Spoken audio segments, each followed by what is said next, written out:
पालघरमधून एक मोठी बातमी समोर येते. पालघर जिल्ह्यातील आरोग्य व्यवस्थेचा ढिसाळ कारभार समोर आलाय. प्रसूतीनंतर बाळाच्या उपचारासाठी पालघरमधून थेट जव्हार असा 80 किलोमीटरचा प्रवास करावा लागला. या सगळ्या प्रकारानंतर आरोग्य व्यवस्था सुधारण्यात राज्यकर्त्यांना अपयश येत असल्याचंच आरोप केले जात आहेत.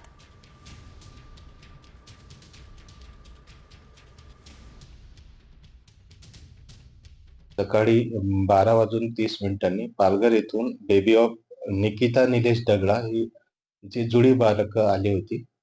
ए बेबीचं वेट 2 किलो 450 आणि बी बेबीचं वेट 2 किलो 200 ग्राम होतं.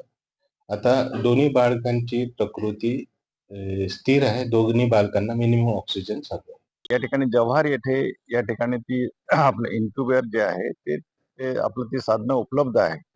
परंतु सफाळावरनं जव्हारपर्यंत त्या ठिकाणी जवळजवळ म्हणजे 60 ते 60 किलोमीटरच्या आसपास ती त्या ठिकाणी महिलेला जावं लागतं आहे.